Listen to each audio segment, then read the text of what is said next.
السلام علیکم، میرا نام ڈاکٹر سائرہ معمور ہے. میں فوجی فاؤنڈیشن ہاسپٹل راولپنڈی کے شعبہ روماتولوجی میں بطور ٹریننگ آفیسر کام کر رہی ہوں. آپ سب کو FM 101.8 کے اسٹوڈیو میں خوش آمدید کہتی ہوں. آج ہم 10 مئی کو 101.8 کے توسط سے انتہائی اہم موضوع پر بات کرنے والے ہیں. 10 مئی کو SLE یا لیوپس سے آگاہی کے بین الاقوامی دن کے طور پر منایا جاتا ہے. ہمارے ساتھ ہمارے ماہر روماتولوجسٹ کا پینل موجود ہے اور ہم ان سے اس بیماری کے متعلق تفصیلاً جانیں گے. ہم سب سے پہلے بات کرتے ہیں ڈاکٹر شاہدہ سے. ڈاکٹر شاہدہ اسسٹنٹ پروفیسر کے طور پہ کام کر رہی ہیں فوجی فاؤنڈیشن ہاسپٹل کے روماتولوجی کے شعبہ میں، اور میم کا پاکستان سوسائٹی آف روماتولوجی میں جو اسپیشل ایریا آف انٹرسٹ ہے وہ بھی لیوپس ہی ہے. تو ہم سب سے پہلے میم سے یہ پوچھنا چاہیں گے کہ SLE یا لیوپس ہے کیا، اور اس کے بارے میں جاننا اور بات کرنا کیوں ضروری ہے. جی doctor Saira, thank you so much. سب سے پہلے تو میں شکریہ ادا کروں گی آپ کا بھی اور FM 101.8 کا بھی، جس نے ہمیں یہ موقع فراہم کیا کہ ہم لوگوں کو اس انتہائی اہم بیماری کے بارے میں بتا سکیں. سسٹمک لیوپس ایریتھمیٹوسس یا SLE ایک آٹو ایمیون بیماری ہے. آٹو ایمیون بیماری سے مراد ہے کہ مدافعتی نظام کی ایک بیماری ہے جس میں مدافعتی نظام خودکار طور پر فعال ہو جاتا ہے. مدافعتی نظام کی مثال ہم اس طرح سے لے سکتے ہیں کہ یہ وہ سسٹم ہے جیسے انسان ماحول کے اندر زندہ رہتا ہے اور ماحول میں اسے باہر سے بہت سارے خطرات کا سامنا ہوتا ہے. تو اللہ تعالیٰ نے ہمارے اندر ایک سسٹم رکھا ہوا ہے ہماری حفاظت کے لیے، جس کو کہتے ہیں مدافعتی نظام یا امیون سسٹم. عام طور پر امیون سسٹم صرف اس وقت ایکٹیو ہوتا ہے جب باہر سے کوئی دشمن ہمارے جسم پہ حملہ آور ہوتا ہے. لیکن اس بیماری کے اندر ایک خاص بات یہ ہے کہ امیون سسٹم یا مدافعتی نظام خود بیمار ہو جاتا ہے اور وہ فعال ہو جاتا ہے بغیر کسی بیرونی خطرے کے. تو اپنے ہی جسم کے اوپر حملہ آور ہونا شروع ہو جاتا ہے، جس کے نتیجے میں جسم کے اندر بہت سارے کیمیکلز پیدا ہوتے ہیں جن کو ہم اینٹی باڈیز کہتے ہیں. اور وہ اینٹی باڈیز پہ جسم کے اندر اندرونی سوزش کی کیفیت پیدا کرتے ہیں، جس کے نتیجے میں بہت ساری علامات ظاہر ہوتی ہیں جن کو ہم اوور آل SLE یا لیوپس کے زمرے میں لے کے آتے ہیں. اچھا، اب آپ کا دوسرا سوال ہے کہ اس کے بارے میں جاننا اور بات کرنا کیوں ضروری ہے، کیا یہ بیماری اتنی عام ہے. تو میں تھوڑا سا بیک گراؤنڈ میں جاؤں گی. پس منظر کے طور پہ بات کرتے ہیں کہ لیوپس آلدو ہمارے پاس کوئی بہت بڑے بڑے اعداد و شمار پاکستان کے لیول پہ ابھی تک نہیں ہے، اور تو ہمارے ڈپارٹمنٹ نے ابھی ایک بہت بڑا سروے مکمل کیا ہے جس کے نتائج میں ہمیں پتہ چلے گا پاکستان میں اس بیماری کی کس حد تک تشخیص ہوتی ہے عام لوگوں کے اندر. لیکن ابھی تک حتمی نتائج نہیں ہے تو میں ان کو کوٹ نہیں کر سکتی. ابھی ہم صرف بین الاقوامی اعداد و شمار پہ ہی بات کر سکتے ہیں. تو بین الاقوامی اعداد و شمار کے مطابق یہ ہر لاکھ میں سے تقریباً 50 سے 150 لوگوں کو یہ بیماری متاثر کر سکتی ہے، اور ترقی پذیر ممالک میں اس کی شرح ذرا زیادہ ہے ایز کمپیئر ٹو ترقی یافتہ ممالک کے. اچھا، اس آلدو یہ باقی بیماریوں کے مقابلے میں جیسے شوگر ہے، بلڈ پریشر ہے، ان کے مقابلے میں یہ بیماری بہت کم لوگوں میں پائی جاتی ہے. لیکن اس کے بارے میں جاننا اس لیے ضروری ہے کہ ایک دفعہ یہ بیماری ہو جائے تو اس کے نہ صرف انفرادی سطح پہ بلکہ معاشرتی سطح پہ بھی بہت دوررس نتائج ہوتے ہیں، پیشنٹ کی انفرادی زندگی پہ بھی اور پیشنٹ کا رول ایز اے فعال شہری. یہ بیماری بہت زیادہ افیکٹ کرتی ہے، اس لیے ہمیں سب کو ہی اس بیماری میں جاننا بہت ضروری ہے. جی میم، آپ نے بہت اچھے طریقے سے اور بہت سلیس انداز میں لیوپس کے بارے میں بتایا. اچھا، اب آپ تھوڑا سا یہ بتائیں گے کہ ورلڈ لیوپس ڈے، لیوپس کا عالمی دن کب منایا جاتا ہے اور اس کا کیا مقصد ہے؟ ہمارے سامعین کو تھوڑا سا بتائیے. جی بالکل سائرہ، لیوپس ڈے بین الاقوامی لیوپس سے آگاہی کا دن ہے، اور یہ ہر سال 10 مئی کے دن کے طور پر منایا جاتا ہے پوری دنیا کے اندر. لیوپس 2004 سے یہ شروع ہوا ہے یہ دن، اور اس وقت سے لے کر ہر سال یہ دن سیلیبریٹ کیا جاتا ہے. اور اس دن کا مقصد یہی ہے کہ نہ صرف عام عوام کو بلکہ شعبہ طب سے منسلک افراد کو اور خاص طور پر لیوپس کے مریضوں کو بھی اس بیماری کے بارے میں آگاہی فراہم کی جائے. اس سے پہلے آلدو لیوپس تو ہمیشہ سے موجود ہے لیکن لوگوں کو اس بیماری کے بارے میں اتنا نہیں پتہ تھا. دین ورلڈ لیوپس فیڈریشن ایک ادارہ ہے اور WHO ہے جنہوں نے یہ فیصلہ کیا کہ اس بیماری کے بارے میں ہمیں ایک عالمی دن رکھنا چاہیے تاکہ اس کو عالمی سطح پر اجاگر کیا جا سکے. تو 2004 سے لے کر اب تک یہ منایا جا رہا ہے. اس دفعہ ورلڈ لیوپس ڈے کے موقع پر فوجی فاؤنڈیشن ہاسپٹل کے شعبہ روماتولوجی نے اس پروگرام کا انعقاد کیا ہے FM 101.8 کے توسط سے, اور ساتھ میں ہی ایک لیوپس آگاہی واک کا بھی اہتمام کیا گیا ہے. اور اس سے پہلے ہم ایک چھوٹا سا سمپوزیم بھی کر چکے ہیں جس میں ہم اپنے شعبہ طب سے منسلک لوگوں کو بھی ایک سیشن دے چکے ہیں. ابھی ہمیں کافی تفصیل سے ڈاکٹر شاہدہ نے لیوپس کے بارے میں بتایا, لیوپس کے عالمی دن کی افادیت سے آگاہ کیا. اب ہم بات کرتے ہیں ڈاکٹر حارث سے. ڈاکٹر حارث جو ہیں اسسٹنٹ پروفیسر کے طور پہ کام کر رہی ہیں فوجی فاؤنڈیشن ہاسپٹل میں روماٹولوجی کے شعبے میں. اس کے علاوہ پاکستان میں اور ایشیا میں مختلف لیولز پہ پاکستان کی نمائندگی بھی کر چکے ہیں. ڈاکٹر حارث, جیسا کہ ابھی لیوپس کے بارے میں بات ہو رہی ہے اور اس کے اندر بتایا یہی جاتا ہے کہ جو مرض کی بنیادی وجہ ہے وہ مدافعتی نظام یا امیون سسٹم کی خرابی ہے.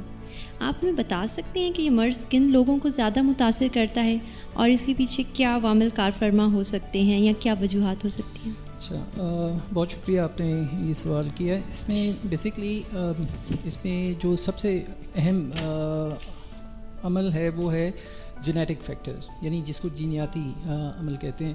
اور یہ دیکھا گیا ہے کہ یہ جو مرض ہے یہ یعنی فیملیز میں کافی کامنلی دیکھا جاتا ہے, اسپیشلی کیونکہ it is more commonly seen in female patients. تو زیادہ تر یہ ہے کہ ان کی جو سبلنگس ہیں, خاص طور پہ جو فیمیل سبلنگس ہیں, ان میں زیادہ تر یہ چیز دیکھی جاتی ہے. اور اب یعنی تقریباً اس کا 8 سے لے کے 29 گنا تک رسک بڑھ جاتا ہے جینیاتی طور پر فیملیز کے اندر.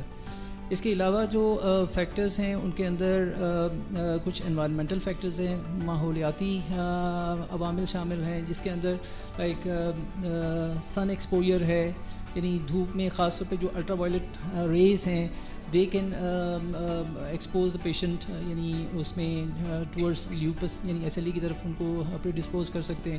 اس کے علاوہ کچھ وائرل انفیکشنز ہیں لائک ایپسٹین بار وائرس ہے, جس کی وجہ سے یعنی پیشنٹس میں لیوپس کا انسیڈنس ہونے کے چانسز بڑھ جاتے ہیں.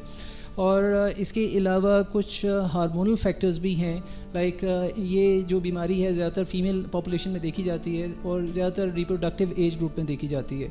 تو اس میں یہ ہے کہ اس میں ایک ہارمون ہے دیٹ از ایسٹروجن, جس کا ایک رول اس میں کافی سگنیفیکنٹ سمجھا جاتا ہے اس بیماری کی پری ڈسپوزیشن کے اندر. ٹھیک ہے. اس کے علاوہ کچھ ڈرگس ہیں جو کہ بیسکلی اس بیماری کو انڈیوس کر سکتی ہیں, لیکن جنرلی وہ ڈرگس جو ہیں وہ اور کنڈیشنز میں استعمال کی جاتی ہیں جس کی وجہ سے پیشنٹ کو لیوپس لائک فیچرز آ سکتے ہیں. کچھ ایسی ڈرگس ہیں جو کہ لیوپس کو فلیئر کر سکتی ہیں, اور ان میں خاص طور پہ جو سلفر ڈرگس ہیں ان کا خاص طور پہ نام شامل ہے. اس کے علاوہ وائٹامن ڈی کی جو ڈیفیشنسی ہے دیٹ ہیز اے رول, مطلب وائٹامن ڈی کی کمی جو ہے اس کا بھی رول دیکھا گیا ہے کہ جن لوگوں میں وائٹامن ڈی کی ڈیفیشنسی ہے they are more predisposed toward developing lupus. اور اس کے علاوہ باقی جو ہیں ان میں خاص طور پہ وہی امیونولوجیکل فیکٹرز اس میں بہت زیادہ امپورٹنٹ ہیں, اور یعنی جسم کا جو قوت مدافعت کا نظام ہے وہ باڈی کے اگینسٹ کام کرنا شروع کر دیتا ہے, اور وہ مین پری ڈسپوزنگ فیکٹر ہے جو کہ پیشنٹ کو لیوپس کی طرف لے کے جاتا ہے. سر, آپ نے بہت اچھے طریقے سے بتایا کہ اس کی کیا کیا وجوہات ہو سکتی ہیں. آپ کا بہت بہت شکریہ.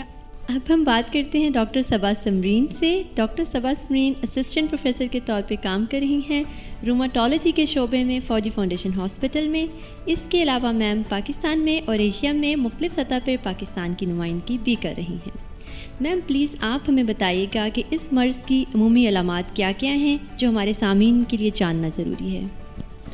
Saira, thank you for the very kind introduction. کیونکہ ہمارا شعبہ پچھلے 10 سے 15 سال سے جوڑوں کے امراض کے بارے میں بہت زیادہ متحرک ہے, تو یہ کہنا غلط نہیں ہوگا کہ سسٹمک لیوپس ایریتھمیٹوسس یا لوپس کو ہم نے ہر شکل میں دیکھا ہے. کبھی کبھی بہت سی سادہ سی علامات جس میں چہرے پہ کوئی بھی داغ دھبے کا آ جانا, منہ میں چھالے نکل آنا, ناک میں چھالے نکل آنا, ٹھنڈے پانی میں انگلیوں کے پوٹوں کا نیلے ہو جانا یا رنگ بدل لینا, یہ عام سی علامات بھی خطرے کی گھنٹی ہو سکتی ہیں. اس کے علاوہ لوپس اگر اپنی شدت کی شکل اختیار کرے تو دماغ کے اندر فرق ڈال سکتی ہے. کبھی کبھی فالج جیسی شکل میں آ جاتے ہیں لوگ, پھر کبھی کبھی دل کے امراض کی صورت اختیار کر لیتی ہے, کبھی خون کی رگیں بند کرنے کی شکل اختیار کر لیتی ہے, کبھی گردوں پہ اٹیک کی صورت اختیار کر لیتی ہے. تو اس کی اتنی شکلیں ہیں کہ اس کو کسی بھی ایک چیز کے اندر لے کر آنا لوگوں کے لیے بڑا مشکل ہے. So it all depends upon کہ آپ کو دیکھنے والا پہلا معالج کون ہے. ٹھیک ہے, اگر آپ کے معالج نے آپ کی داغ دھبوں کی شکل دیکھ کر اس کو کچھ لگے کہ یہ لوپس سے ملتا جلتا ریش ہے تو فوری طور پہ آپ کو روماٹولوجسٹ سے جوڑا جائے گا. تو علامات کی بنا پر مریضوں کے لیے اپنے آپ کی خود تشخیص کرنا ذرا مشکل ہے. آپ نے یہ تو ہمیں بتا دیا کہ یہ جلد اور جوڑوں کو متاثر کرتی ہے, اس کے علاوہ آپ نے کہا کچھ اور اعضاء کو بھی متاثر کر سکتی ہے. کیا آپ بتا سکتی ہیں مزید تفصیل کے ساتھ کہ وہ کون سے اعضاء ہیں, اگر ان کو یہ متاثر کرے تو ہمیں زیادہ سنجیدگی سے لینا چاہیے؟ اچھا سائرہ, ایک چیز جو میں بڑی ضروری سمجھتی ہوں اس بنا پہ, ہمیں اکثر گردے والے شعبے کی طرف سے کال آتی ہے. ہمارے پاس ایک مریض ہے جس کے ٹخنوں میں سوزش ہے یا پھر پیشاب میں بہت عرصے سے پروٹین لیک ہو رہی ہے اور ہمیں کچھ سمجھ نہیں آ رہی, تو ہم بایوپسی کرا کے دیکھنا چاہ رہے ہیں. تو کبھی کبھی یہ والی سادہ علامات جو گردوں کے کسی بھی مرض کی نشاندہی کر سکتی ہیں وہ لوپس بن کے سامنے آ جاتی ہیں. تو اگر کسی کو بھی ینگ ایج میں, چھوٹی عمر میں 20 سے 30 سال یا 30 سے 40 سال کی عمر میں نیا گردوں کا مسئلہ آ رہا ہے جس میں پروٹین لیک ہو رہی ہے, تو یس یہ خطرے کی بات ہے, اور یہ اکثر اوقات لوپس یا خودکار بیماری یعنی آٹو امیون بیماری کی نشاندہی کر سکتی ہے. اسی طرح کسی شخص کو بچپن سے اگر مرگی نہیں ہے اور ینگ ایج میں جھٹکے لگنا شروع ہو جائیں یا ینگ ایج میں فالج ہو جائے, تو اس تمام ورک اپ کے اندر سسٹیمک لیوپس ایریتھمیٹوسس یا لوپس کو ڈھونڈنا بڑا ضروری ہے, کیونکہ اکثر اوقات یہ لوپس کی پہلی نشانی ہوتی ہے مریض میں کہ جوانی کے اندر مرگی سٹارٹ ہو جاتی ہے. So it could have a number of presentations, لیکن گردے, دماغ یا دل کا انوالو ہونا ظاہری سی بات ہے کہ بہت سنجیدگی سے لینے والی چیز ہے, اور اکثر اوقات لوگوں کو اس دوران ہسپتال میں داخلے کی ضرورت پڑتی ہے. لیکن سب سے امپورٹنٹ بات یہ ہے کہ اس میں سے سب کچھ ٹریٹیبل ہے. ایک چیز جس کو یہاں بتانا چاہوں گی, ایک چیز ہوتی ہے کیوریبل, یعنی نزلہ زکام ہے نا, 5 دن کی دوائی لی, مریض بہترین ہو گیا.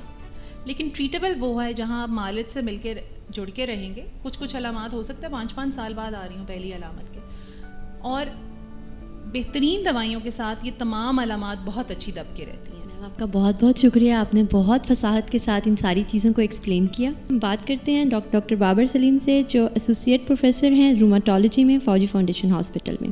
آپ سپروائزر بھی ہیں اور اب تک متعدد روماٹولوجی کے فیلوز کو ٹرین کر چکے ہیں. اس کے علاوہ آپ پاکستان میں اور ایشیا میں مختلف لیولز پر پاکستان کی نمائندگی کر چکے ہیں. ڈاکٹر بابر, آپ ہمیں بتائیں گے کہ اس مرض کی تشخیص کس طرح سے کی جاتی ہے؟ علامات کے بارے میں تو ڈاکٹر صبا نے ہمیں تفصیلاً بتایا ہے, آپ اس کی تشخیص کے عمل پر روشنی ڈالیں.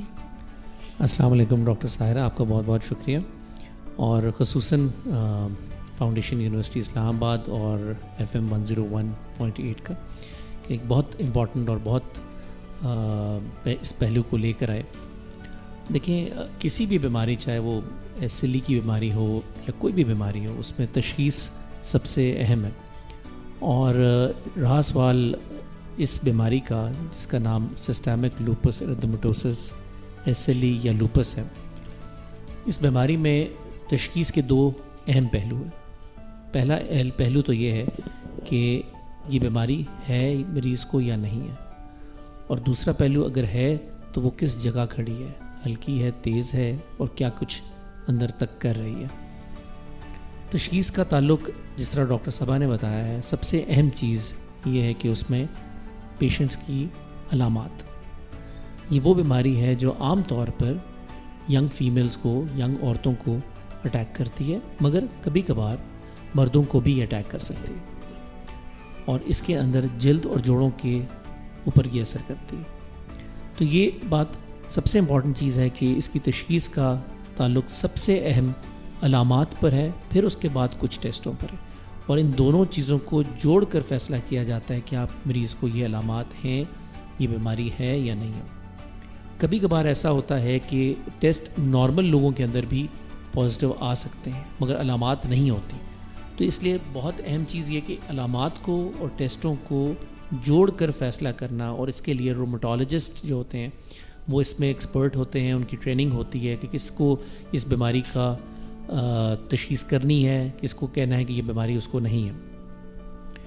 تو علامات جوڑوں پہ, جلد پہ اٹیک کرنا, منہ میں چھالے ہونا, بالوں کا گر جانا, جوڑوں میں درد, سوزش, اکڑاؤ پن, یہ ساری چیزیں مل کے, اور کبھی کبھار ساری نہیں بھی ہوتی, 1 یا 2 چیزیں ہوتی ہیں, اور ساتھ میں کچھ مخصوص ٹیسٹ. اب ان کے ٹیسٹ کے بارے میں بات کرتے ہیں. اس چیز کو ذہن میں رکھیے گا کہ 5 سے 10% لوگوں کے اندر یہ ٹیسٹ نارملی بھی ہو سکتے ہیں اور 10 سے 20% لوگوں میں یہ ٹیسٹ نگیٹو بھی ہوتے ہیں مگر بیماری ہوتی ہے. تو اس لیے علامات کو ٹیسٹوں کو ملا کر فیصلہ کریں, نہ کہ کسی ایک چیز کو کے اوپر فیصلہ کر لیں. جو ٹیسٹ عام طور پہ استعمال ہوتے ہیں, سفید خلیوں کا ٹیسٹ کروایا جاتا ہے, بلڈ کو دیکھا جاتا ہے, ہیموگلوبن کم ہو جانا, خون کی کمی, سفید خون کی کمی, کبھی کبھار پلیٹلیٹس کی کمی, پیشاب میں پروٹین آ سکتی ہے, اور اس کے علاوہ کچھ مخصوص ٹیسٹ ہوتے ہیں جن کو ANA کا ٹیسٹ کہا جاتا ہے, اینٹی ڈبل اسٹینڈرڈ DNA کا ٹیسٹ جس کو اینٹی DS DNA بھی کہتے ہیں, اور کچھ ٹیسٹ ہوتے ہیں جن کو ENA پروفائل کہتے ہیں. یہ اسپیشلائزڈ قسم کے ٹیسٹ ہوتے ہیں, ہر لیبارٹری میں اویلیبل نہیں ہوتے. بہتر قسم کی لیبارٹریز کے اندر یہ ٹیسٹ موجود ہوتے ہیں, اور ان ٹیسٹوں کو مد نظر رکھ کے, علامات کو مد نظر رکھ کے پھر فیصلہ کیا جاتا ہے کہ پیشنٹ کو یہ بیماری ہے یا نہیں ہے. اب آ جاتے ہیں اس کی دوسری پہلو کے اوپر. جب تشخیص ہو جاتی ہے بیماری کی ایک دفعہ, تو پھر اگلا فیصلہ یہ کیا جاتا ہے کہ بیماری ہلکی ہے, درمیانے درجے کی ہے یا تیز ہے. اس کے مخصوص علیحدہ ٹیسٹ ہوئے جاتے ہیں جس کے اوپر فیصلہ کیا جاتا ہے. اگر بیماری تیز ہے تو اس کا علاج اس کے مطابق کیا جاتا ہے, اور ہلکی دوائی تو اس کے مطابق علاج کیا جاتا ہے. اچھا ڈاکٹر بابر, آپ کا بہت بہت شکریہ. آپ نے بہت اچھے طریقے سے ہمیں بتایا کہ اس بیماری کی تشخیص کس طرح سے کی جاتی ہے. اچھا, اب اہم بات یہ کہ یہ بیماری نہیں ہے. بہت سارے ہمارے سامعین شاید پہلی بار اس کے بارے میں سن رہے ہوں گے. تو اگر کسی کے گھر کے فرد یا دوستوں یا رشتہ داروں کے اندر اس طرح کی علامات موجود ہوں تو انہیں کس ڈاکٹر کے پاس جانا چاہیے؟ بہت اچھا سوال ہے یہ. دیکھیں, اس بیماری کو جو ٹریٹمنٹ جو لوگ کرتے ہیں ان کو رومٹولوجسٹ بولتے ہیں. رومٹولوجی ایک برانچ آف میڈیسن ہے, جنرل میڈیسن کی ایک برانچ ہے, جس میں پاکستان میں انفارچونیٹلی بہت کم رومٹولوجسٹ ہیں. یہ پاکستان میں اس کی ٹریننگ تقریباً اب سے 15 سال پہلے ٹریننگ شروع ہوئی تھی, اور اس سے پہلے ہمارے پاس بہت سینئر رومٹولوجسٹ باہر کے ملکوں سے رومٹولوجی سیکھ کر آئے, اور ان کے عوض یہ رومٹولوجی سٹارٹ ہوئی. اس میں بے شمار نام ہیں جن کے اندر میں ضرور لینا چاہوں گا. پروفیسر عابد فاروقی نام ہے, پروفیسر نگہت میر, پروفیسر سمیرہ فرمان, پروفیسر وجاہت عزیز, محفوظ عالم صاحب, کامران صاحب. یہ کچھ لوگ تھے جنہوں نے پاکستان میں اس کا سیڈ لگایا, اور پھر اس کے بعد ہم جیسے لوگوں کو موقع ملا رومٹولوجی سیکھنے کا اور آگے جا کے رومٹولوجی سکھانے کا. اب الحمدللہ جب یہ شروع ہوئی تھی تقریباً آج سے 20 سال پہلے, تو اس وقت شاید 20 سے 25 رومٹولوجسٹ تھے. اب یہ آہستہ آہستہ کر کے بڑھ کے تقریباً 120 رومٹولوجسٹ ہیں پاکستان میں, اور لوگوں کو چاہیے کہ جو اپنے علاقے میں یا اپنے علاقے میں کہیں بھی قریب جن کو رومٹولوجسٹ ملتا ہے ان سے رابطہ کریں. اچھا ڈاکٹر بابر, اب آپ ہمیں یہ بتائیں گے کہ اس بیماری کے انسان کی زندگی پر کیا اثرات ہو سکتے ہیں؟ ڈاکٹر سائرہ, دیکھیں 80 سے 90% لوگ جو ہیں وہ دوائیوں کی مدد سے تقریباً ایک نارمل زندگی گزار لیتے ہیں. ہاں, 10 سے 20% لوگ ہوتے ہیں جن کے اندر دوائیوں کے باوجود وہ بیماری اندرونی اٹیک کرتی ہے اور وہ کنٹرول نہیں ہوتی. بالکل اسی طریقے سے جس طرح شوگر ہے, اس پہ بھی 10% لوگ ہوتے ہیں جن کی شوگر کنٹرول نہیں ہو رہی ہوتی اور نقصان ہو جاتا ہے, کڈنی انوالومنٹ ہو جاتی ہے. بالکل اسی طرح یہ بیماری بھی ہے, پرووائڈڈ یہ کہ اہم چیز یہ کہ دوائیاں مل رہی ہوں. آپ اگر دوائیاں نہیں دے رہے ہیں پھر تو پروگنوسس بہت بری ہے, پھر تو اس میں ڈیتھ ریٹ بھی بہت زیادہ ہو جاتا ہے, اور مور دین 50% ڈیتھ ریٹ ہے اگر علاج نہ کرایا جائے. مطلب آدھے مریض مر سکتے ہیں اگر علاج نہ ہو.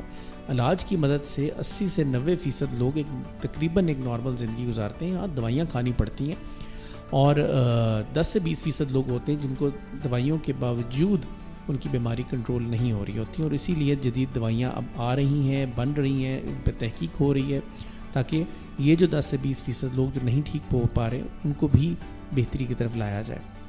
اب رہا سوال آپ کا اس کے ساتھ کمپلیکیشنز یا نقصانات کیا ہوتے ہیں. یہ عام طور پہ جوڑوں اور جلد کے علاوہ اگر اندرونی کسی بھی حصے کو شامل کر سکتے ہیں, چاہے وہ گردے ہوں, خون ہو, دماغ ہو, ہارٹ ہو, مگر عام طور پہ خون اور گردوں پہ زیادہ اٹیک کرتی ہے. اچھا سر, آپ کا بہت بہت شکریہ. اب ہم ڈاکٹر شاہدہ سے بات کرتے ہیں.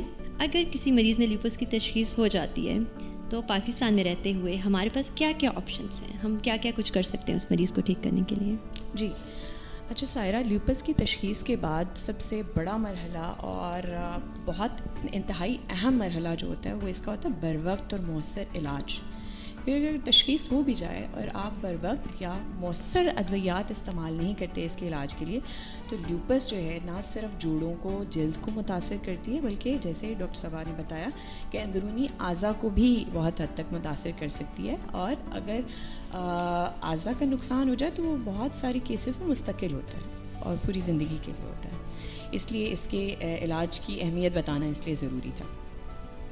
اچھا، لیوپس کے علاج کے لیے بہت سارے آپشنس آج کل کے دور میں جدید ادویات کی صورت میں موجود ہیں جو کہ کھانے کے لیے بھی ہیں، انجیکشنز کی صورت میں بھی موجود ہیں، اور پاکستان میں بھی بہت سارے ہمارے پاس آپشنس موجود ہیں.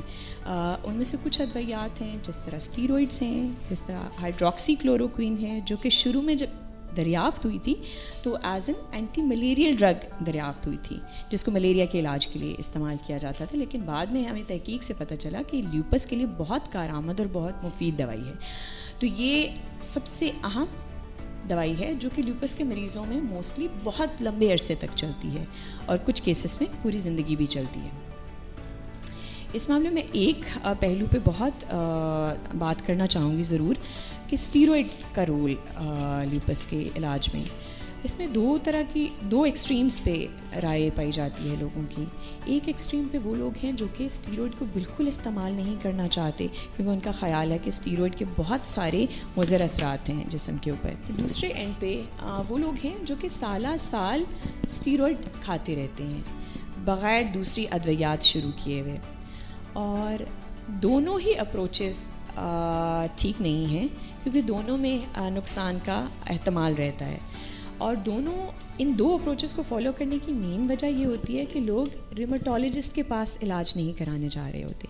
تو لیوپس کے علاج کے لیے سب سے بہترین ڈاکٹر ریماٹولوجسٹ ہے کیونکہ اس کو پتہ ہے کہ بیماری کی شدت کے لحاظ سے کب آپ نے دوائیاں اوپر لے کے جانی ہے اور کب کم کرنا ہے. ان لوگوں کے لیے خاص طور پہ جو اسٹیرائڈ کو بالکل بہت برا سمجھتے ہیں، لیوپس کے اندر اسٹیرائڈ ایک بہت اچھی دوا ہے اگر وہ ایک مؤثر طریقے سے استعمال کی جائے. یعنی جب اس کی ضرورت ہے تب اس کو بڑھایا جائے، جب اس کی ضرورت نہیں ہے تب اس کو آہستہ آہستہ کر کے کم کر دیا جائے. لیکن لمبے عرصے تک اسٹیرائڈ کھانا واقعی میں نقصان دہ ثابت ہوتا ہے. اگر کسی مریض کو لمبے عرصے کے لیے اسٹیرائڈ کھانے کی ضرورت پڑ رہی ہے، اس کا مطلب ہے اس کو کوئی اور بیماری کا اثر کم کرنے والی ادویات جن کو ہم ڈی مارٹس کہتے ہیں ان ادویات کی ضرورت ہے. ان کے اندر بہت ساری کھانے کے لیے ادویات موجود ہیں اور کچھ ادویات ہیں جن کو ہم بایولوجک انجیکشنز کہتے ہیں.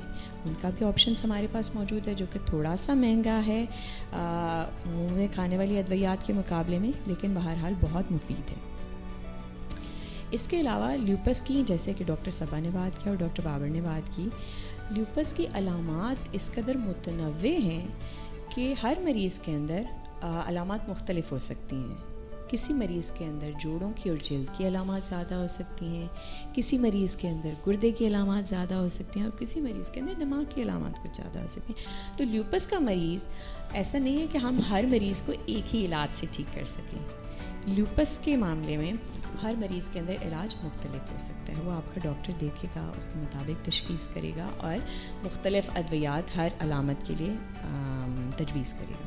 لیوپس کے علاج میں صرف دوائی دے دینا کافی نہیں ہوتا کیونکہ لیوپس ایک لمبے عرصے تک چلنے والی بیماری ہے، طویل دورانیے کی بیماری ہے. تو اس کے علاج میں ہم نے باقاعدگی سے فالو اپ کرنا ہوتا ہے. یعنی مریض ہمارے پاس باقاعدگی سے تھوڑے عرصے بعد، جو کہ شروع میں تھوڑا دورانیہ چھوٹا ہوتا ہے، ڈاکٹر کے پاس دوبارہ جانے کا، آہستہ آہستہ جیسے جیسے بیماری کنٹرول ہوتی جاتی ہے تو دورانیہ بڑھتا جاتا ہے. اور جب بیماری بالکل کنٹرول ہو جاتی ہے تو ہم مریض سے کہتے ہیں کہ 3 سے 6 مہینے بعد ریماٹولوجسٹ سے رجوع ضرور کریں. بیچ میں آپ بے شک اپنے قریبی ڈاکٹر سے دوائیاں اپنی لکھوا لیں، نسخہ تجویز کروا لیں اور ٹیسٹ کرواتے رہیں. اور ظاہری سی بات ہے، ہم کوئی بھی دوائی دیتے ہیں تو چھوٹی سے چھوٹی دوائی عام بیماری کے لیے اگر ہم پیراسیٹامول لیتے ہیں تو اس کے بھی مضر اثرات ہوتے ہیں. اور یہ دوائیاں جو ہیں یہ ہمارے مدافعتی نظام کو بٹھانے کے لیے ہوتی ہیں جو لیوپس کے علاج کے لیے استعمال ہوتی ہیں. تو ان دوائیوں کا مضر اثرات ہو سکتے ہیں، ان کے لیے ہمیں باقاعدگی سے کچھ ٹیسٹ کرانے کی ضرورت پڑتی ہے اور مریض کو باقاعدگی سے دیکھنے کی ضرورت پڑتی ہے تاکہ ہم وقت پر کسی بھی سائیڈ ایفیکٹ کو پکڑ سکیں اور اس کا علاج کر سکیں. جی سر، یہ لیوپس کا علاج تھا. میم آپ نے بہت اچھے طریقے سے بتا دیا ہمیں کہ اس کے کیا کیا آپشنس موجود ہیں. پاکستان میں بہت سارے آپشنس موجود ہیں. اب امپورٹنٹ سوال جو سب لوگوں کے ذہن میں بھی آ رہا ہوگا, جیسا کہ ابھی تک کی ڈسکشن سے ہمیں یہ لگا ہے کہ یہ ایک مستقل بیماری ہے, تو کیا اس کا علاج بھی مستقل ہوگا, کیا ساری زندگی دوائی کھانا پڑتی ہے؟ جی, بہت اچھا سوال ہے ڈاکٹر سائرہ. کیونکہ ابھی میں نے جیسے کہ بتایا کہ لیوپس ایک ڈاکٹر حارث نے بھی اس پہ بات کی کہ لیوپس جینیاتی عوامل سے جنم لیتی ہے. تو جینس تو ہماری ایک دفعہ لکھی گئیں تو وہ وہیں پر رہتی ہیں. تو اس کا مطلب ہے لیوپس بھی ایک طویل دورانی کی, یعنی ہو سکتا ہے پوری زندگی رہنے والی بیماری ہے. تو اس کا علاج بھی اتنے ہی طویل چلتا ہے. اس لیے یہ کانسیپٹ کہ ایک دفعہ لیوپس کی تشخیص ہوگی, علاج سے بیماری کنٹرول ہوگی تو علاج چھوڑ دیا جائے گا, یہ بالکل غلط ہے. آپ نے جو بھی مریض ہیں اس مرض کے, انہوں نے یہ خیال رکھنا ہے کہ بیماری کنٹرول بھی ہے تو آپ ہر 3 سے 6 مہینے بعد اپنے ریومیٹولوجسٹ کو ضرور دکھائیں. کیونکہ اس بیماری کی خاصیت یہ ہے کہ ایک ہی شدت پہ نہیں رہتی ہے.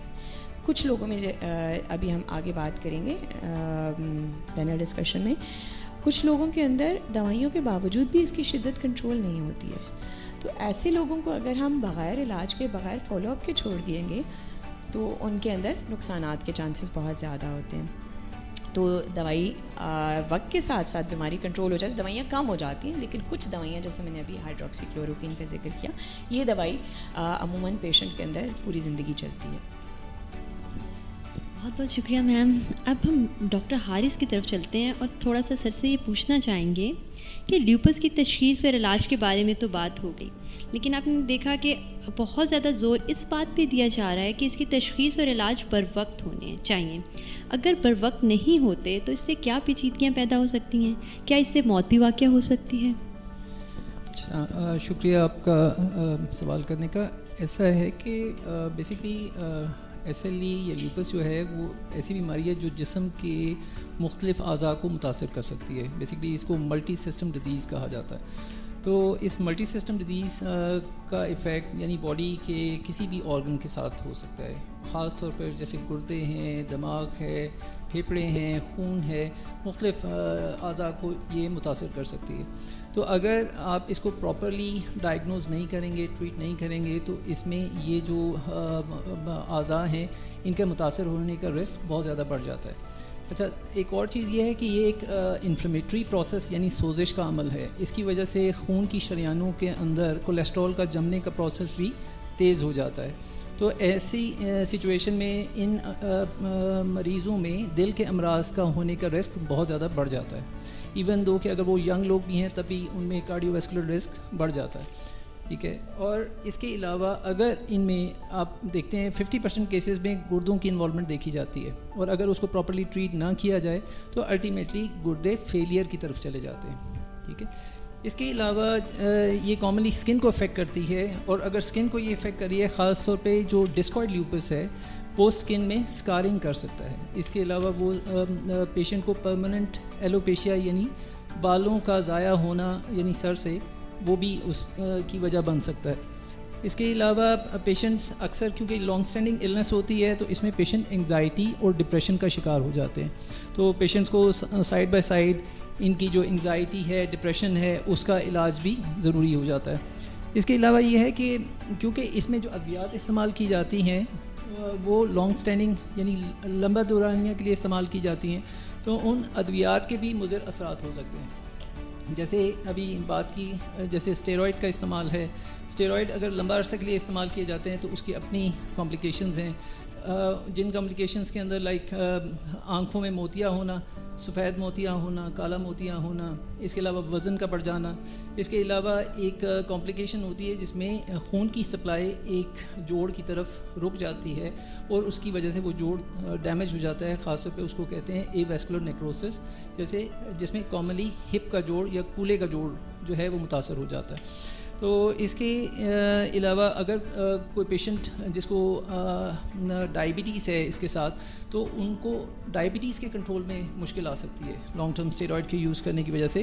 اس کے علاوہ ان اسٹیرائڈز یا خاص طور پہ جو قوت مدافعت کو کم کرنے کے لیے جو ادویات استعمال کی جاتی ہیں ان کی وجہ سے پیشنٹس کو انفیکشنز ہو سکتے ہیں. تو ان پیشنٹس کو پراپر ایمیونائزیشن اور ان انفیکشن سے بچانے کی بھی ضرورت ہوتی ہے. اس کے علاوہ اس میں جو بیس لائن دوائی یعنی ہائیڈروکسی کلوروکوین جو یوز کی جاتی ہے اس کا لمبا عرصہ یعنی 5 سال یا اس سے زیادہ استعمال کرنے کے بعد آپ کو ان مریضوں کی آنکھ کا معائنہ کروانا ہوتا ہے. ادروائز ان میں ایک رسک ہوتا ہے جس کی وجہ سے آنکھ کے پردہ بھی متاثر ہو سکتا ہے اس دوائی کے ساتھ. اور خاص کیسز میں جیسے جہاں پر گردے متاثر ہوتے ہیں لیوپس کے اندر, تو وہاں پہ ایک خاص قسم کی دوائی یوز کی جاتی ہے جسے کہتے ہیں سائکلوفاسومائڈ. اور اس دوائی کے ساتھ کچھ کیسز میں مثانے اور اس سے ریلیٹڈ پرابلمس بھی ہو سکتے ہیں. تو اس طریقے سے یہ ہے کہ نہ صرف یہ بیماری بہت ساری کمپلیکیشنز کا باعث بنتی ہے, بیماری کے ساتھ جو اس کی ادویات کا استعمال ہے اس کی وجہ سے بھی کمپلیکیشنز ہو سکتی ہیں. ضرورت اس بات کی ہے کہ ان مریضوں کو باقاعدگی سے دیکھا جائے اور ان کے جو کمپلیکیشنز ہیں ان کو مانیٹر کیا جائے.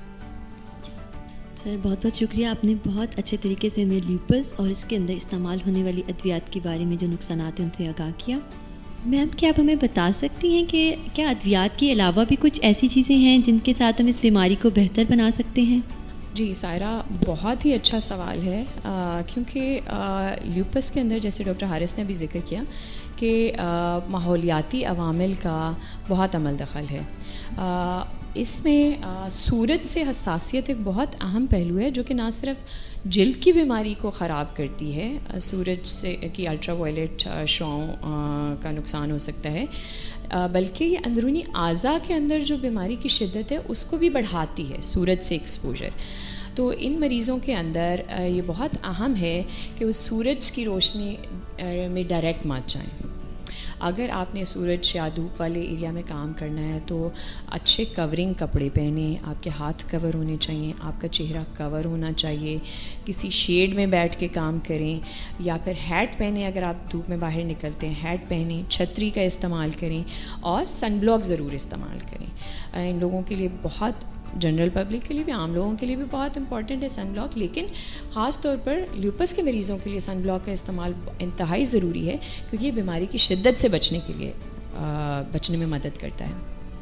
تو سن بلاک استعمال کریں, سورج سے بچاؤ کریں جتنا ہو سکتا ہے, اور سن بلاک آپ نے ہر 2 گھنٹے بعد ری اپلائی کرنا ہے اگر آپ سورج میں مسلسل کام کر رہے ہیں.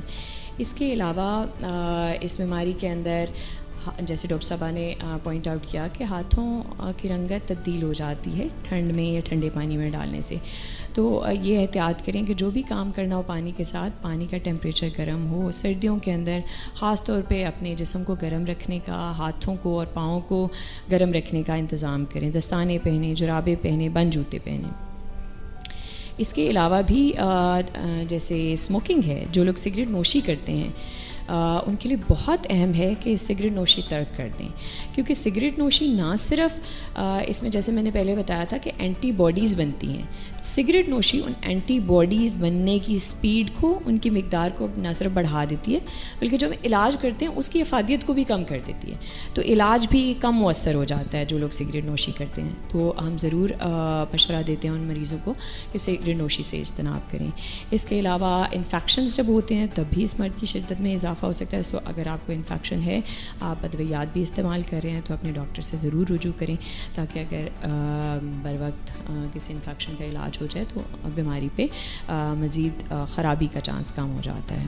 تو یہ وہ رہن سہن کے طریقوں کو ہم تھوڑا سا تبدیل کر کے اس بیماری کے ساتھ بہت اچھی زندگی گزار سکتے ہیں. Thank you. بہت بہت شکریہ میم. بات کرتے ہیں ڈاکٹر بابر سلیم سے, جو ایسوسیٹ پروفیسر ہیں روماٹولوجی میں فوجی فاؤنڈیشن ہاسپٹل میں. اہم بات یہ کہ یہ بیماری نہیں ہے. بہت سارے ہمارے سامعین شاید پہلی بار اس کے بارے میں سن رہے ہوں گے. عام طور پہ لیوپس کی تشخیص کو سوشل ٹیبو کے طور پہ لیا جاتا ہے. آپ کے خیال میں کیا اس مرض کے ساتھ وابستہ ٹیبو کے ساتھ ہم کس طرح ڈیل کر سکتے ہیں؟ اچھا ڈاکٹر بابر, اب آپ ہمیں یہ بتائیں گے کہ اس بیماری کے انسان کی زندگی پر کیا اثرات ہو سکتے ہیں؟ ڈاکٹر سائرہ دیکھیں, 80 سے 90% لوگ جو ہیں وہ دوائیوں کی مدد سے تقریباً ایک نارمل زندگی گزار لیتے ہیں. ہاں 10 سے 20% لوگ ہوتے ہیں جن کے اندر دوائیوں کے باوجود وہ بیماری اندرون اٹیک کرتی ہے اور وہ کنٹرول نہیں ہوتی. بالکل اسی طریقے سے جس طرح شوگر ہے اس پہ بھی 10% لوگ ہوتے ہیں جن کی شوگر کنٹرول نہیں ہو رہی ہوتی اور نقصان ہو جاتا ہے, کڈنی انوالومنٹ ہو جاتی ہے. بالکل اسی طرح یہ بیماری بھی ہے, پرووائڈڈ یہ کہ اہم چیز یہ کہ دوائیاں مل رہی ہوں. آپ اگر دوائیاں نہیں دے رہے ہیں پھر تو پروگنوسس بہت بری ہے, پھر تو اس میں ڈیتھ ریٹ بھی بہت زیادہ ہو جاتا ہے, اور مور دین 50% ڈیتھ ریٹ ہے اگر علاج ہی نہ کرایا جائے. مطلب آدھے مریض مر سکتے ہیں اگر علاج نہ ہو. علاج کی مدد سے 80 سے 90% لوگ تقریباً ایک نارمل زندگی گزارتے ہیں. ہاں دوائیاں کھانی پڑتی ہیں, اور 10 سے 20% لوگ ہوتے ہیں جن کو دوائیوں کے باوجود ان کی بیماری کنٹرول نہیں ہو رہی ہوتی, اور اسی لیے جدید دوائیاں اب آ رہی ہیں, بن رہی ہیں, ان پہ تحقیق ہو رہی ہے تاکہ یہ جو 10 سے 20% لوگ جو نہیں ٹھیک ہو پا رہے ان کو بھی بہتری کی طرف لایا جائے. اب رہا سوال آپ کا اس کے ساتھ کمپلیکیشنز یا نقصانات کیا ہوتے ہیں, یہ عام طور پہ جوڑوں اور جلد کے علاوہ اگر اندرونی کسی بھی حصے کو شامل کر سکتے ہیں, چاہے وہ گردے ہوں, خون ہو, دماغ ہو, ہارٹ ہو, مگر عام طور پہ خون اور گردوں پہ زیادہ اٹیک کرتی ہے. اچھا سر, آپ کا بہت بہت شکریہ. ڈاکٹر صبا, اب میں آتی ہوں آپ کی طرف. جیسا کہ ہمارے پینلسٹ نے بتایا کہ لیوپس کا مرض زیادہ تر نوجوان لوگوں میں, خاص طور پہ خواتین میں ہوتا ہے, تو یہ زندگی کا وہ دور ہے جہاں پر خواتین نہ صرف اپنی زندگی کے سب سے ایکٹیو دور سے گزر رہی ہوتی ہیں بلکہ یہ دور تولیدی صحت کے حوالے سے بھی اہمیت رکھتا ہے. کیا اس مرض کے اثرات ہو سکتے ہیں عمومی زندگی پر اور اس کے ساتھ ساتھ تولیدی صحت پر بھی؟ اچھا سائرہ, آپ نے بہت امپورٹنٹ سوال کیا ہے. آپ کو پتہ ہے لیوپس کا مقابلہ کرنا اتنا مشکل نہیں ہے جتنا اس کے ساتھ ایسوسیٹڈ ڈپریشن کا مقابلہ کرنا ہے. جب کسی شخص کو بتایا جاتا ہے نا آپ نے اس بیماری کے ساتھ ساری عمر رہنا ہے, تو بیماری کی دوائی کھانے کے بعد پتہ چلتا ہے کچھ عرصے بعد ایک اینٹی ڈپریسنٹ ایڈ ہو رہا ہے. تو مریض کی دوائیوں کے ساتھ سب سے امپورٹنٹ چیز ان کا مورال ہائی رکھنا اور ان کو یہ رستہ دکھانا بڑا ضروری ہے کہ اٹس آل ٹریٹیبل. تو ینگ لوگوں پہ جب یہ بیماری آتی ہے اور ان کو بتانا پڑے کہ یار in the peak of your age, یا جو کلائمیکس ہوتا ہے جہاں پہ ہم اپنی سب سے زیادہ وگر کے ساتھ اپنی لائف انجوائے کرتے ہیں, اس کے اندر یہ بیماری آ گئی ہے, تو پھر آئی آفن ٹیل پیپل کہ یار آپ بہت چوزن ونز ہیں. اللہ تعالیٰ نے آپ کو یہ آزمائش ڈالی ہے because he wants to test you and you are going to get extra marks. تو لوگوں کو یہ والی ایک پیرایا بتانا بڑا ضروری ہے so that they become really contented اور ان کو تسلی ہو جائے. اینڈ واقعی یہ لوگ چوزن ونز ہیں, کیونکہ جس طرح سے ہم نے اپنے مریضوں کو اس کا مقابلہ کرتے ہوئے دیکھا ہے, it goes without any bounds that یہ بیماری نہ صرف مشکل ہے, لیکن جو لوگ اپنی بیماری کا مقابلہ بڑی اچھی ول پاور کے ساتھ کرتے ہیں اور اپنی دوائیاں نہیں چھوڑتے, they have a very perfectly normal life. دوسری بات تولیدی صحت کے لحاظ سے, تو لوپس کے امراض اگر ویل کنٹرولڈ ہیں تو شادی, بچے, ساری نارمل لائف, بچوں کو فیڈ کرانا تک ممکن ہے. لیکن کبھی کبھار یہ چیز ذہن میں رکھیے گا, لوپس اٹ سیلف آپ کی شادی شدہ زندگی میں کوئی انٹرونشن نہیں کرتی, لیکن اگر بیماری ان کنٹرول ہے تو پریگنینسی میں ریپیٹڈ مس کیریجز ہو سکتے ہیں. تو ہم لوگوں سے کہتے ہیں یار پریگنینسی پلان کرنے سے پہلے نا اپنی ڈاکٹر سے مشورہ لے لیں, تاکہ اگر ہم بیماری کو بڑا اچھا دبا کے رکھیں تو پریگنینسی بڑی بے ضرر قسم کی چیز رہے گی آپ کے لیے, کوئی مس کیریجز نہیں ہوں گے, بچے کی لائف بالکل ٹھیک رہے گی. کبھی کبھی لوپس ایکٹیو ہو تو پریگنینسی حمل کے دوران ہی بچے کا ہارٹ بلاک ہو سکتا ہے. وہ تمام چیزیں انیشیل مومنٹ پہ ڈاکٹر سے ملنے سے اور پریگنینسی پلان کرنے سے بڑی ویل کنٹرول رہتی ہے. سیکنڈ امپورٹنٹ چیز یہ ہے کہ کچھ دوائیاں جو ہم دیتے ہیں کبھی کبھی بڑے مشکل کنڈیشنز میں, جیسے گردوں کے اٹیک کی صورت میں یا فالج کی صورت میں, تو وہ کبھی کبھی فرق ڈال دیتی ہیں اگلی پریگنینسی کے اندر آنے میں. وہ کیمو تھراپی سے ملتی جلتی دوائیاں, اور خواتین کے اندر جو ایگس کی ایک چھوٹی سی اماؤنٹ موجود ہوتی ہے ساری عمر بیبیز بننے کے پروسیس میں جو یوز ہوتے ہیں, وہ سارے ریڈیوس ہو جاتے ہیں ان دوائیوں سے. تو وہ بہت کم انسٹنسز ہے. سے فار ایگزامپل اگر آپ کے پاس 10 مریض ہیں تو شاید ایک مریض کو اس دوائی کی ضرورت پڑے, اور پھر یہ ڈاکٹر کا فرض ہے کہ ایسے تمام مریضوں کو ہم پہلے سے ہی کاؤنسلنگ کر دیتے ہیں یار اور کوئی رستہ نہیں ہے. تو جان بچانا بہت ضروری ہے, اینڈ اس کا مطلب کمپلیٹ انفرٹیلٹی بھی نہیں ہوگا دوائی کا, اٹس اونلی پارشل ریڈکشن. لیکن ذہنی طور پہ مریض کو بتانا بڑا ضروری ہے, لیکن اس کا بھی حل موجود ہے. اس کے لیے ایگ بینکنگ کی جاتی ہے, ہم تمام ایگس نکال کے اس کا کچھ پورشن سیو کر سکتے ہیں ایگ بینک میں, اور وہ مریض اس علاج سے گزرے اور پھر وہ بینک سے ایگ نکال کے دوبارہ یوز کیے جاتے ہیں. لیکن اس ضمن میں یہ بتانا بڑا ضروری ہے کہ یہ ایگ بینکنگ کی جو ساری فیسلٹی ہے it's not easily available in Pakistan, اور جہاں اویلیبل ہے اس پر بینک کے پیسے بڑے زیادہ ہیں. سو جو لوگ افورڈ کر سکتے ہیں ابھی تک تو وہ اس سے بہرہ مند ہو رہے ہیں, but obviously there is always room for improvement, تو probably in coming times یہ چیزیں easily available بھی ہو جائیں گی. بہت بہت شکریہ, آپ نے فرٹیلیٹی کے حوالے سے بہت اچھے طریقے سے ایکسپلین کیا. اب ہم چلتے ہیں ڈاکٹر امجد نسیم کی طرف. Doctor Amjad Naseem head of department ہیں روماٹولوجی کے شعبے میں فوجی فاؤنڈیشن ہاسپٹل میں. سر, آپ کا اس شعبے میں اس قدر وسیع تجربہ ہے, ہم جاننا یہ چاہیں گے کہ لیوپس کی جو بیماری ہے اس کے متعلق آپ کا کیا مشاہدہ ہے؟ جی بہت شکریہ. جیسا کہ مجھ سے پہلے SLE کے بارے میں تفصیلاً گفتگو ہو چکی ہے, میرا ذاتی مشاہدہ یہ ہے کہ اس بیماری کی عموماً علامات اتنی عام یا عمومی ہوتی ہیں کہ ان کو اکثر نظر انداز کر دیا جاتا ہے. اور جیسا کہ اگر میں کچھ علامات جو عام ہیں, ہر وقت تھکا ہوا محسوس کرنا, کمزوری محسوس کرنا, جسم اور جوڑوں میں درد محسوس کرنا, بھوک اور نیند کے مسائل, بالوں کا بہت زیادہ گرنا یا منہ میں چھالے بننا, یہ وہ علامات ہیں جو کہ اور بیماریوں میں بھی دیکھی جا سکتی ہیں اور عموماً ان کو اتنا سیریس نہیں لیا جاتا.